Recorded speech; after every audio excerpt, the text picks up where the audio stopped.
আমরা অলরেডি আহ, আমরা already সনির IMX890 এই সেন্সরটা আমরা অলরেডি অনেক মোবাইলে ইউজ করেছি অলরেডি। লেটেস্ট আরেকটা ওই সেম সেন্সরের একটা সাকসেসর আসছে, যেটা হচ্ছে IMX896।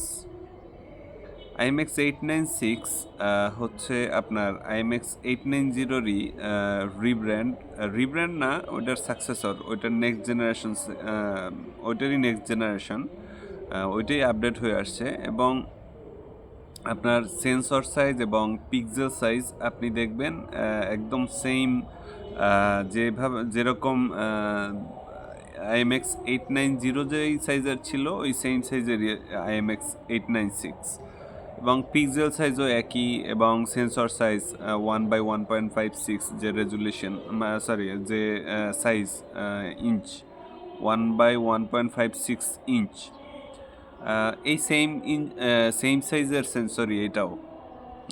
IMX896 আপনি কিছু কিছু ক্ষেত্রে আপনার 890 থেকে, মানে IMX890 থেকে একটু এগিয়ে, যেমন আপনার ভিডিওগ্রাফি প্লাস ফটোগ্রাফির ক্ষেত্রেও ডাইনামিক রেঞ্জ এবং আপনার ডিটেল এবং শার্পনেস ক্যাপচারের ক্ষেত্রেও অনেকটা ডেভেলপ করেছে IMX896।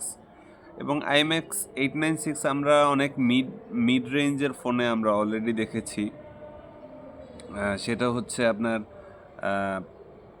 Realme 14 pro plus, Infinix note 50 pro plus, এগুলিতে আমরা IMX896 অলরেডি আমরা দেখেছি, এবং খুবই ভালো কাজ করে সেন্সরটা। আপনার মিড রেঞ্জের জন্য একটা খুবই ভালো একটা সেন্সর IMX896। তো আমি আসলে IMX896 অনেক দিন ধরে ইউজ করতেছি, এবং এটার যে ক্যাপাবিলিটি ফটোগ্রাফি প্লাস ভিডিওগ্রাফিতে খুবই ভালো, খুবই দারুণ। তো আমরা নেক্সট আরও অনেক মিড রেঞ্জ বা লোয়ার মিড রেঞ্জ ফোনেও হয়তো আমরা এই সেন্সরটা দেখব ভবিষ্যতে। আহ, আমি শুধু এই সেন্সরটা সম্পর্কে এতটুকুই বলতে চাই যে সেন্সরটা যথেষ্ট ক্যাপাবল। তো অপেক্ষা করি আমরা এটাকে আরও নতুন করে কিছু নতুন ফোনে আসলে, তখন আমরা সবাই হয়তো টুকটাক ইউজের সুযোগ পাবো আর কি এই সেন্সরটা।